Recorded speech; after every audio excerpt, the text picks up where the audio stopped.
Hi, everybody. Thank you for coming out on this Saturday afternoon of incredible heat.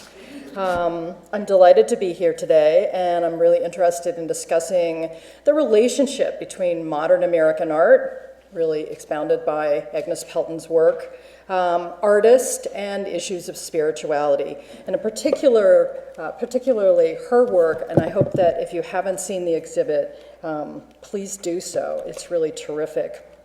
Pelton worked from the 19-teens through the 1960s. Many of us are beginning to get to know her through this exhibit for the very first time.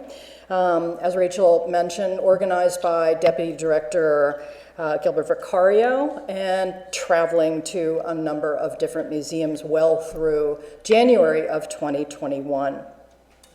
If we're becoming reacquainted with her today, Pelton was not unknown in the 1920s and 1930s. Her paintings were widely shown in New York galleries, and they were widely reviewed in the New York art press. In 1931, for example, a reviewer in American Art News said, "Miss Pelton is a child of the new age.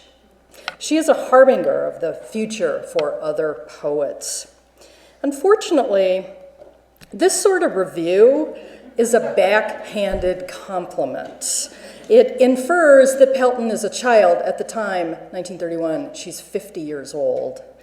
And it further cast her as a follower of New Age ideas and beliefs, which then, as much as today, are often the subject of snarky jokes and comic videos. And I show here, for example, J.P. Sears' parodies in his popular internet series Ultra Spiritual, and jokes like what do you get when you play New Age music backwards? New Age music.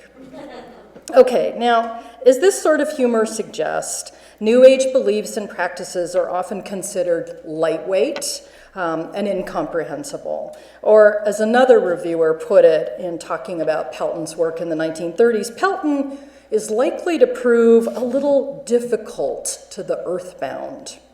Her work suggests esoteric initiations, mysterious rites, and incantations to some vague borderland.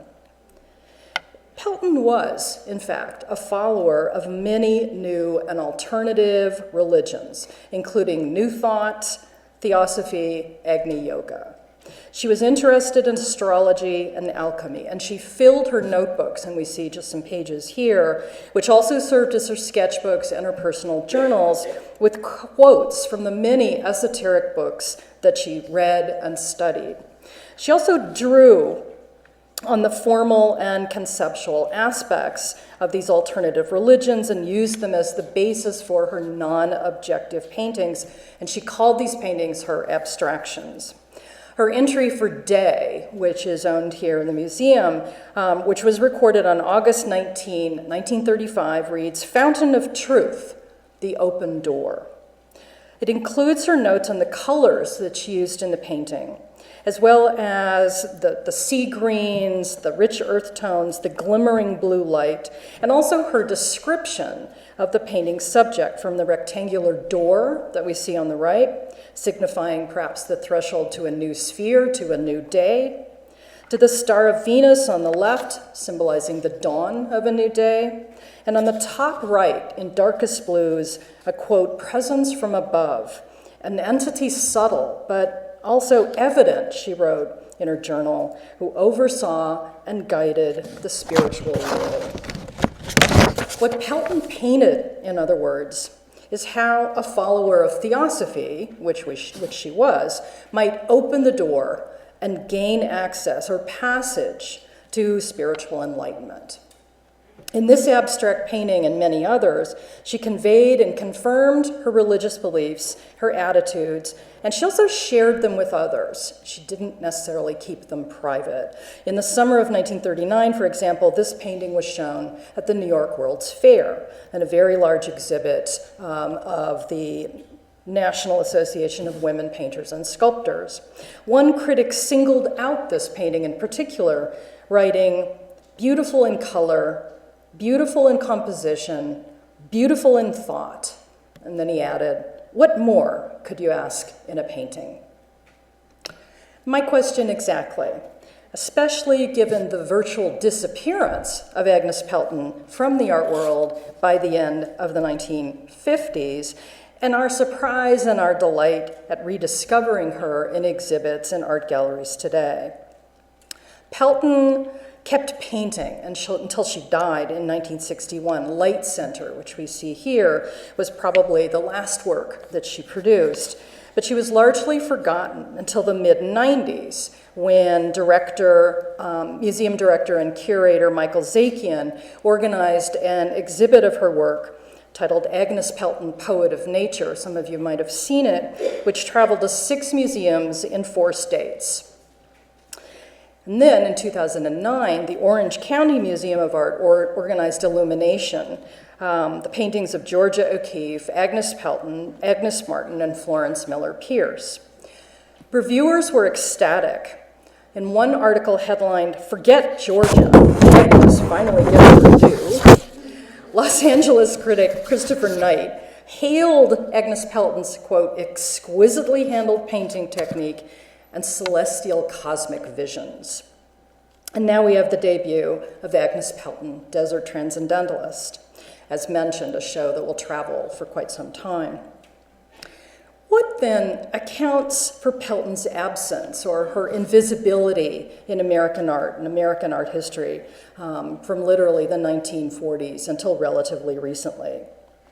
Answers, I think, can be found in the subjects that she painted, which drew directly on her very diverse spiritual interest, changed contemporary attitudes about spiritual subjects, or more tolerance today for their beliefs and practices, I think help to account for Pelton's new appreciation among American art audiences. Pelton was what I call a spiritual modern, a modern American artist who spent much of her professional career developing various styles of art that reflected her faith in a transcendent reality, in that which is beyond purely immanent or secular experience and understanding. She was not a cultist. She was not a member of any organized religion. She was not a religious artist. Thanks. Rather, she was a spiritual seeker, an American modern who doubted mainstream religious dogma and explored other sacred cultures and beliefs in her search for a new way of seeing and knowing the world, as well as new ways of being, new ways of thinking about personal serenity, and most importantly, new ways of developing a very independent style of modern American art. And I think it's important to recognize that she's not alone. Other modern American artists, from Marston Hartley to Mark Rothko, were similarly motivated to forge new kinds of modern art that embodied their personal religious interest.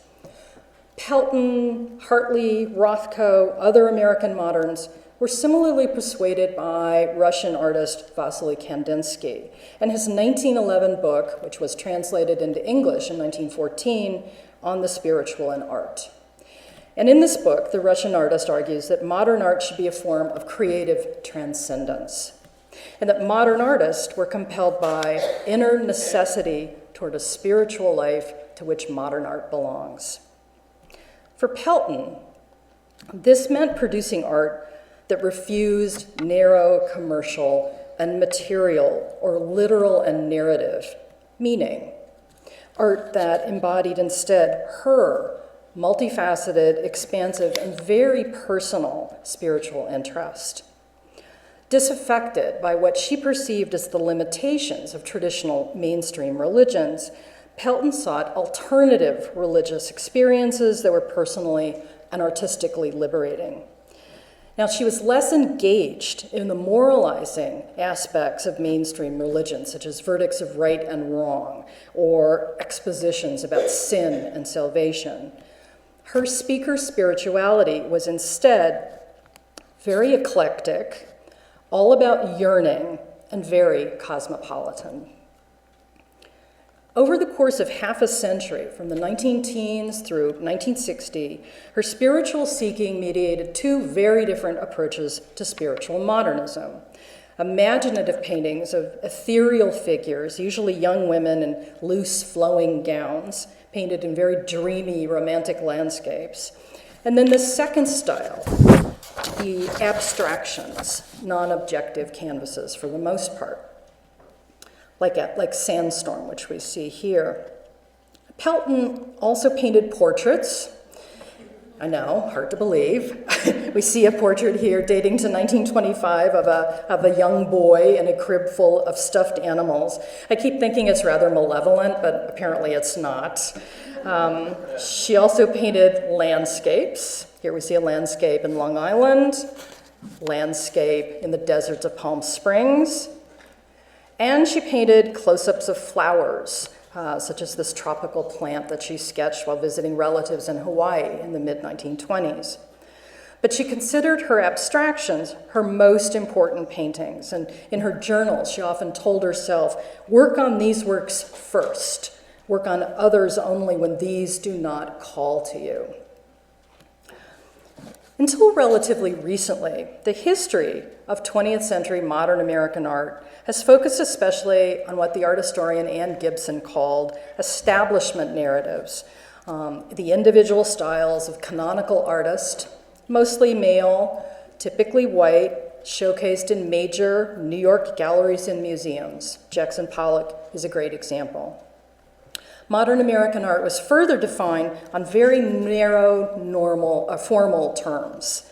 Uninflated, as critic Clement Greenberg argued in 1949, by illegitimate content, as he put it, no religion or mysticism or political certainties. American moderns who didn't fit this profile, independent artists who worked on multiple subjects in multiple styles, or who sought support in alternative cultural and social networks, or who held religious beliefs, were marginalized from this mainstream account of American art. And Agnes Pelton was a determinately independent modern American artist. Throughout her career, she resisted both art wars and religious conventions, again, to chart this independent course of spiritual modernism. After graduating from Pratt in Brooklyn in 1900, and I think that might be a portrait of her on the floor on the far left, where she studied with Arthur Wesley Dow, and then studying with Hamilton Easter Field, another American artist in Italy and in Maine, she developed the symbolist attributes of this first style, her imaginative style. She was one of 50 women among 304 artists to exhibit in the Armory Show in 1913. And she was represented in this important show by two imaginative paintings, Vinewood, which we see here, in Gallery D, where she was shown alongside works by Marsden Hartley and Charles Sheeler. During the 19-teens, she painted dozens of these imaginative paintings, most of which are lost or just haven't been discovered. And I think it'll be really interesting when this show travels to New York to see how many people sort of come out of their homes or closets with various Peltons. This photo in her West Village studio shows her surrounded by at least 5 different canvases. But she also visibly spoofed the era's preoccupation with female gentility and respectability. Look at the monkeys that are giggling in the trees in Vinewood on the left, and then the contorted facial expression of this nymph that's depicted in West Wind. I think both of these paintings give a sense of her independence and her sense of humor. She was not an artist who followed a prescribed style or catered to particular social and gender expectations. Pelton became fairly successful with this work. Her work was featured in solo and group shows. It was reviewed by prominent critics, including Henry McBride and Homer St. Gaudens. Although Homer St. Gaudens admittedly called her paintings eccentric and weird, and called Pelton herself a, quote, dreamer of dreams. Her art was publicly praised and copied by very popular illustrator Nell Brinkley, who was the queen of comics. She worked for the Hearst newspapers. She was one of the highest paid commercial artists of the day. And here we can see a comparison of Pelton's painting on the bottom and Brinkley's lighter, more romantic drawing featuring her signature female type, the bright-eyed and bow-lipped Brinkley girl on the top. Despite the general weirdness, I think, of this early work, Pelton's imaginative paintings were collected by important patrons, including heiress Mabel Dodge and lawyer John Quinn. But then, in 1921, Pelton decamped to Long Island, where she lived by herself in this old windmill. One of few survivors, this windmill, in a region that literally hosted dozens of them, more so than anywhere else in the country, apparently. Here we can see an interior view of the very cramped quarters where she lived, and, importantly, where she began painting works like Illumination and Divinity Locus, and many others of these abstractions that featured stars, orbs, lotus flowers, rays of light, lunar rainbows, and white flames in these very enigmatic and mystical settings. As she told Mabel Dodge, a good friend, in a 1929 letter, these conveyed her light message to the world.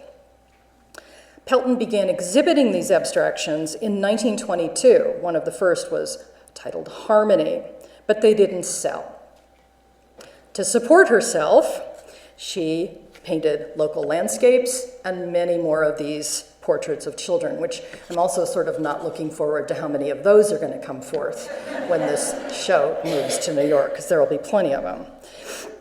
And then, in 1931, she moved again to Cathedral City, California, where she spent the last 30 years of her life painting desert landscapes and many, many more abstractions. She was 50 years old. Pelton explored multiple belief systems as she honed an abstract art of spiritual modernism. Her openness to religious alternatives and her aesthetic assimilation of them was shaped by a number of factors, including family scandal, therapeutic need, personal misgivings about mainstream Christianity, and her own independent resolve. Pelton was the granddaughter of Theodore Tilton, who in 1874 launched the most infamous sex scandal of the Gilded Age by suing preacher Henry Ward Beecher for criminal intimacy with his wife Elizabeth. Beecher, a charismatic minister whose Sunday sermons at Brooklyn's Plymouth Church attracted thousands, was the celebrity preacher of the day, a national icon of Christian religious virtue. Tilton, a young journalist, poet, and devout Christian, joined Beecher's church when he was 19 years old and was groomed as Beecher's protege. They became devoted friends. But when 12-year-old Florence Tilton, Agnes Pelton's mother, told her father that Beecher and her mother had been sexually intimate, and then, when details of Beecher's affair with his wife became the lurid fodder of a sensationalist American press, Theodore Tilton sued his pastor and his friend for alienation of affection, and lost. The 6-month civil trial ended with a deadlocked jury, which Beecher claimed as moral exoneration, and others lambasted as religious hypocrisy. I could make a few comments about current scandals, but I won't. This scandal shattered the Tilton family. Theodore Tilton lost his faith and moved to Paris. Elizabeth Tilton was socially shunned and joined a fundamentalist Christian sect that discouraged mixing with non-believers. Pelton later divulged that her mother, Florence, was absolutely crushed by this scandal, and so was she. Quote, "It cramped her whole life, and it also cramped mine. It overshadowed me." Sent to Germany to study music, Florence Tilton married William Pelton, a wealthy expat from Louisiana. Their only child, Agnes, was born in Stuttgart. Their marriage was fraught, to say the least. William suffered from, quote, "serious neurotic symptoms," and died of a morphine overdose in 1891. When Agnes was 9. Her mother never remarried. To support herself, to support Agnes, and to support her mother, with whom they moved back in Brooklyn, Florence Pelton took in boarders and opened a music school. She also became a partner in the Taylor Movement Cure Company, an institution for mechanical and manual massage. Disgruntled with conventional medical attitudes about disease and disability, New York doctors Charles and George Taylor invented new methods and new machines to cure ailing patients, particularly women. By the late 19th century, their ideas about massage and exercise had shaped a burgeoning practice of physical therapy and rehabilitation. In addition to the economic motives of her investment, Florence Pelton was no doubt drawn to movement cure for her own physical ailments. One of her hands had been ruined by an incompetent piano teacher at the Stuttgart Conservatory, but also for her daughter Agnes, who was a delicate girl with constant backaches. As she wrote, "From the time of puberty, at age 13, I was much inclined to melancholy and tears, which was probably aggravated by being an only child in a household of deeply religious people." Slight and thin, Pelton suffered from bad health throughout her life and may have been anorexic. When she was 19, she collapsed with a serious illness that doctors at the time pronounced neurotic fever. Neurasthenia was the ubiquitous diagnosis of the day, a chronic functional disease of the nervous system blamed on the overwhelming conditions of modern times. Like many neurasthenics, Pelton managed her nervous exhaustion, her eating disorders, her profound insecurity, and her fears with the physical therapies of movement cure and massage. But her primary response to the family scandals that cramped her life and to the crushing episodes of doubt that left her incapacitated was to seek relief in alternative forms of spirituality. And these, as I've mentioned, included New Thought, Theosophy, and Agni Yoga. It's a panoply of metaphysical alternatives that religious studies scholar Christopher Partridge calls occulture. Pelton's spiritual seeking was broad but focused. She turned to the backers of new religious movements such as Emma Curtis Hopkins, Helena Blavatsky, Nicholas and Helena Roerich for self-discovery and fulfillment. And because their religious movements corresponded to her deep and sustained interest in re-enchanting her modern art. New Thought, for example, was founded by Emma Curtis Hopkins, a charismatic teacher whose 12-lesson series titled High Mysticism promoted mind cure as the pathway to health and happiness. Her aim was to establish a new religious movement of self-focused healing. She was coming out of Christian Science, which was grounded in the understanding that life's ultimate truth is the omnipotence of good. She also emphasized female empowerment, especially recruiting women to the College of Metaphysical Science that she founded in Chicago and preparing them for religious leadership, thereby creating this alternative religious theology that proclaimed, as she said, the ministry of the Holy Mother. In 1895, Hopkins moved to New York and opened a private ministry of mental healing. Among her patients, Agnes Pelton and Mabel Dodge. In 1921, Hopkins wrote that Pelton was, quote, sweet as a flower and was doing wonderful portraits. She will have her 8th lesson tomorrow. And the implication is that she paid Hopkins with various portrait paintings. Pelton's social, cultural, and religious orientation as a modern artist, living alone in the Hayground Windmill and then moving to Cathedral City in 1931, was clearly inspired by female models of independence, such as her mother. She was really encouraged by female patrons such as Alice Brisbane Thursby and Mabel Dodge. Both of these were new women, drawn to new religious movements. Indeed, as new women, their expectations of feminist autonomy extended to new understandings of faith, such as New Thought's female-centric spirituality. In 1897, John Singer Sargent painted Thursby as an intense and arty new woman, sort of leaning in with this piercing gaze.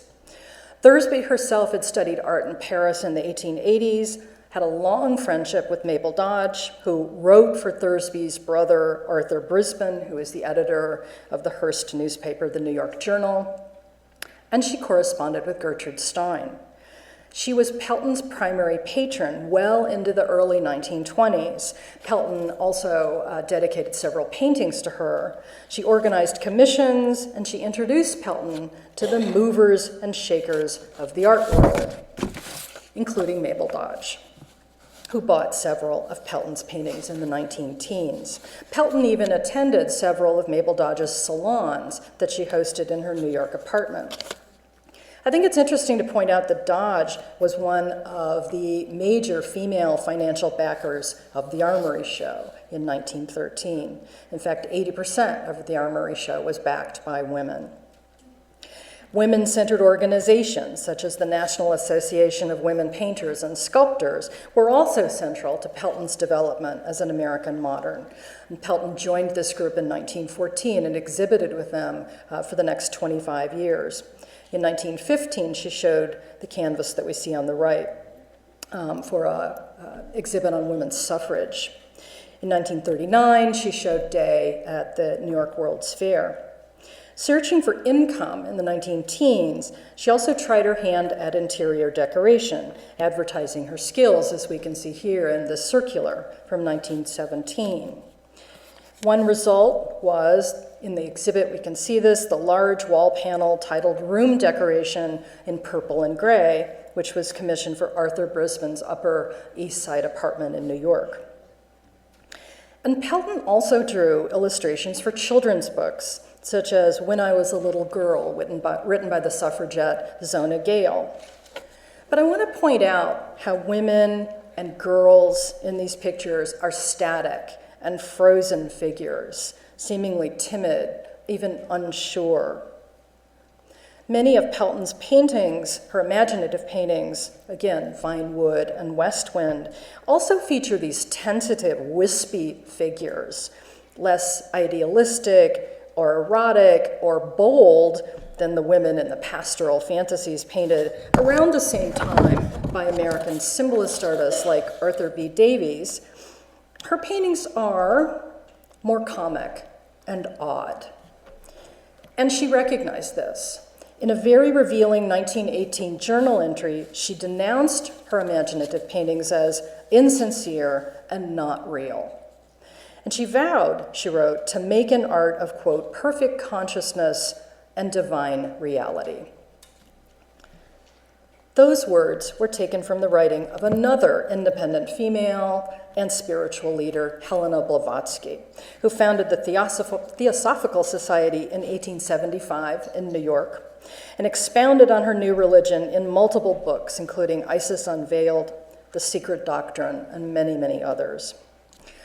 Named after a Neoplatonic term for divine wisdom, Theosophy is a synthesis of Eastern and Western theology with mystical and metaphysical elements borrowed from literally, you name it, alchemy, astrology, Buddhism, Freemasonry, Gnosticism, Hermeticism, Hinduism, the Kabbalah, numerology, etc. Rebuking mainstream religion for failing to satisfy modern desires for spiritual belonging, for spiritual meaning and unity. Blavatsky proposed an integrative alternative. It was, to clarify, fundamentally Western, an alternative reenchantment of Western thought with an Eastern flavor, centered on modern Western needs for self-realization, autonomy, solace, and contentment in the modern age. Soul-searching rather than God-centered, Theosophy emphasizes personal, mystical experience, meditation, intuition, revelation, dreaming, clairvoyance, and other states that transcend normal human consciousness as a way to understand the universe, the divine, the self. Its cosmology of a spirit-matter universe centers on harmony, well-being, and self-control. Anticipating a new modern age of heightened spiritual awareness, Blavatsky counseled that human wisdom and perfection was attainable at various levels, reached through 7 astral rays, also understood as divine light and celestial power. And I think that Pelton's many paintings of rays, from the ray serene to the ray here, certainly have the source in this idea of divine light. With its core beliefs in karma, reincarnation, universality, and a brotherhood of enlightened beings, or masters, and Pelton painted several of these, Theosophy was an empowering spiritual substitute for the mainstream Christianity that American moderns often found hollow and hypocritical. In fact, Theosophy's focus on an autonomous spirituality was enormously appealing to many American women in the early 20th century who felt alienated and marginalized by mainstream patriarchal religions. Moving to the Windmill on Long Island, Pelton activated the spiritual insights of New Thought and Theosophy in her earliest abstractions, such as the fountains. Emma Curtis Hopkins had advised her New Thought students to keep motivational journals that charted their healing process, quote, "fill blank pages with quotations from philosophers, poets, and mystics on the foregoing 12 lessons. Put them in your own original inspirations as they come to you. So will you write your name with the stars." Pelton closely followed her instructions, filling her sketchbooks with references to mystics such as Blavatsky, Krishnamurti, and with her own original inspirations based on their insights.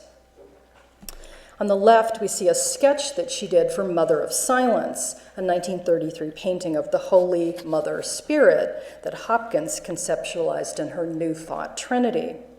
At the bottom of the page, Pelton wrote, "She is a real person whom I can and will come to know better, a wise and blessed presence, real." Importantly, real for Pelton did not mean the literal depiction of a figure or a person, but the emanation of spirit or inspiration. That is not to say that she wasn't very aware of the circumstances of real life, like the devastating circumstances of World War II. In 1943, for example, she painted Prelude, whose heavy mechanical cogs float ominously in this sort of sickly yellow sky above this sandy desert landscape. Note that her sketch for the work on the left reads at the bottom, "Brute force and spirit force, this is my war picture." A sketch from 1931 references the 1928 book, The Angelic Host, one of 50 books written by the British occultist Geoffrey Hodson. Pelton was especially captivated by the line, "In the fire world, I perceived beauty in the abstract as a living power." Next to Hodson's words, on the far left, she sketched her ideas for her painting and listed the colors, themes, and moods that she intended for this particular abstraction, such as white heat and blue and yellow tongues of flame. And if you look really closely at this painting, you can absolutely see these. His written words about various theosophical concepts, including the relationship of flames and fire with celestial beings and divine light, were among many spiritual sources that she appropriated in her art. Moving to Cathedral City, Pelton continued her spiritual seeking. She built a meditation room in her small house, and she practiced rituals involving incense, trance states, and prayer to incite and direct her abstractions. She became especially interested in astronomy and astrology and spent a lot of time studying the night skies. She visited Loma Land in San Diego, which had been built around 1900 by American Theosophical Society leader Catherine Tingley. We can see the few remnants of this once thriving spiritual community today is the campus of Point Loma Nazarene University. And I just throw these in because it is kind of amazing, the juxtaposition of fundamentalist Christianity and theosophy from the turn of the century. If you're interested, it's also ranked one of the top colleges in the world for surfing. And Pelton continued to chart her spiritual progress in her journals. Here we see a theosophical passage that she copied, which reads, "Spiritual transactions must be translated into the language of mortal senses." And her own words next to it, "This is where the form of the natural world must appear in a picture, or can do so, not for themselves, but to convey thought as future light." That phrase is especially telling for her spiritual modernism, a reminder, I think, of the deeply conceptual aspects of her art. Her abstractions often feature these conceptual symbolic references that are meaningful in Theosophy, as I mentioned, stars, flames, and especially rays and beams. But even more directly, Pelton copied symbols from thought forms, a theosophical treatise written by Blavatsky's successor, Annie Besant, in 1901, that matched colors and shapes with emotions and aspirations. A blue lotus flower, for example, with self-renunciation, a winged orange form with high ambition. Pelton's night fires feature several of these thought forms, including symbols for jealousy and affection. Star Icon 2 similarly suggests these sorts of psychic visualizations in green, red, and orange lines signifying various emotions and ideas. One writer recently observed, many of her paintings, such as fire sounds, feature a central motif of ectoplasmic forms, ghostly and light-filled, which seem to be trying to describe the indescribable. Call it the vitality, divinity, or quantum physics of nature and existence itself. Or we can call it Pelton's version of spiritual modernism. Pelton exhibited her paintings with the Transcendental Painting Group in the late 30s and the early 1940s. She showed her work, as I mentioned, in New York and California galleries through the 1940s into the mid-1950s. If her art fell out of favor during the post-World War II era of abstract expressionism, pop art, and minimalism, today her paintings are found in many different American art museums, from the Huntington to the LA County Museum of Art, the Boston Museum of Fine Arts, and Crystal Bridges. Recently, her paintings that we see here, both painted in 1931 and acquired by the Whitney Museum of Art in the 1990s, found pride of place in that museum's 7th floor survey of modern American art. They were also copied in eye-catching socks, available for purchase online or in the museum's shop.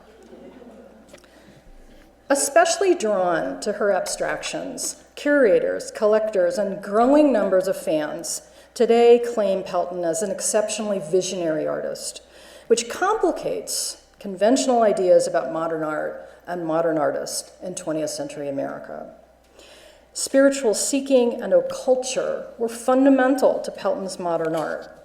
Like other spiritual moderns, the persistent scrutiny of faith, ceaseless rethinking of human relationships with the divine were central to the self-examination and self-fulfillment that charted her art. And I find it very exciting to see her art and to think about it on these terms. Thank you.